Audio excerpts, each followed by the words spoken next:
Atop the battlements of Castle Curmudgeon, where I am pleased to announce that henceforth from today I will now be identifying as a strong, powerful, queer woman of color who don't need no man for nothing. Good evening, Mr. and Mrs. America and all ships at sea. Welcome to the Blast Radius. Here is your Decline of Western Civilization news roundup for the work week ending 1 December 2023. Dateline Anaheim, Monday, 27 November.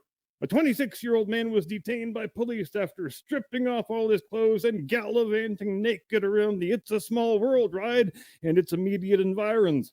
Officers from the Anaheim Police Department were dispatched to the scene at approximately 1:30 Monday afternoon, where they pulled the suspect from the water and were heard to remark, quote, "Wow, either that water is unusually cold, or it really is a small world after all," end quote. According to a report from the intrepid journalists at KTLA Channel 5, the still unidentified subject is suspected of having been under the influence of a controlled substance. You don't say. You mean a dude stripped buck-ass naked and started frolicking in the water in the middle of goddamn Disneyland? And drugs or alcohol may have played a role? I, for one, shudder to think what we ever would do without the professional journalist class. Reached for comment? Outgoing Disney CEO and recent Elon Musk bitch-slapping victim Bob Iger said, quote, "Hey, you bigots, I will have you know that wasn't a man at all. That is the beautiful, hairy, bearded trans woman who works the front door down at the Bibbidi Bobbidi Boutique. We promise to do a better job in the future of making sure she keeps her dress on and doesn't wave her beautiful, magnificent girl penis in the faces of any more park visitors," end quote. Dateline London, Tuesday, 28 November. Professional British pool player Lynn Pinchas caused a firestorm of controversy this week when she refused to contest the final match of the English Pool Association's 2023 Champion of Ladies Champions tournament upon being informed that her opponent was going to be a dude. Sorry, I meant to say a strong, powerful, brave trans woman who got to the final by having a very impressive stick and balls. And he's pretty good at pool, too. Sorry, she's pretty good at pool. There I go again with my virulent, disgusting homophobia. I promise to do better in the future, folks. According to a report from the New York Post, Pinchas and her beautiful trans woman opponent first lagged for the break, and upon winning, Pinchas promptly shook the dude's hand, sorry, the lady's hand, and walked away from the table, signaling her unwillingness to play the final of a women's tournament against a male opponent. Sorry, a strong, beautiful trans woman opponent. And how did the strong, beautiful trans woman advance to the final in the first place? Well, by two other women refusing to compete in the quarterfinal and semifinal rounds, respectively. So stunning, so brave. Dateline New York City, Wednesday, 29 November. Idiot pro-terrorism activists attempted to disrupt the traditional lighting of the Rockefeller Center Christmas tree on Wednesday, declaring in one strong, unified voice, "From the river to the sea, we have no idea what the catchphrases we chant actually mean because we're a bunch of fucking retards."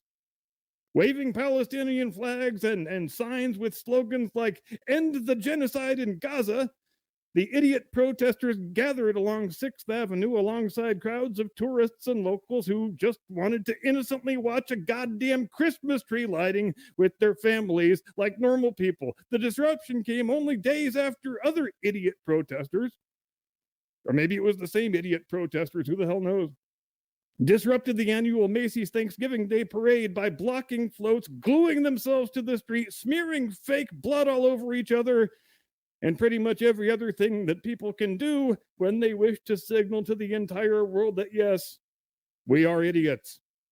Dateline Boulder, Colorado, Thursday, 30 November. Sports Illustrated earned the mockery of pretty much everyone this week after the announcement that their 2023 Sportsman of the Year, Sports Person of the Year is Deion Sanders? Now, for those fans keeping score at home, Sanders, or Coach Prime as he is lovingly known by the intrepid journalists in the national sports media, finished his first year as the head coach of the Buffaloes with a record of 4-8, including a 1-8 record in the conference and losses in 9 of his last 10 games. And for good measure, 4 of his starting offensive players have already announced that they're transferring out of the program. According to the screamingly hilarious puff piece article that accompanied the totally undeserved award, Sports Illustrated said, quote, in less than a year, Coach Prime has not only transformed a moribund Colorado football program, he has also breathed life into the campus and transformed a community, end quote. And SI, well, they raise a couple of fair points here because he did transform a moribund program. He took it from being moribund to being dead. And as far as transforming a community, I'm not even sure what that means exactly. But then I am not a fancy professional sports journalist, so I better just leave these things to the experts. Reached for comment. The head coach of the Washington Generals said, quote, well, I never really pictured being in the running for Sportsman of the Year since our team has lost every game it's ever played since the start of recorded history. But if this is the new standard, I think I kind of like my chances for next year, end quote. Dateline, the 7th Circle of Hell, Friday, 1 December.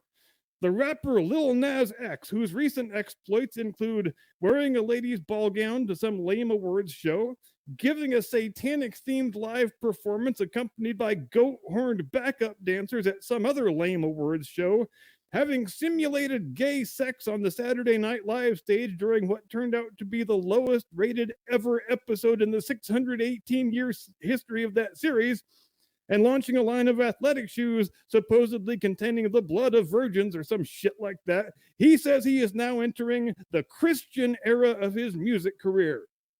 Reached for comment, Bob Dylan said, quote, don't do it, kid.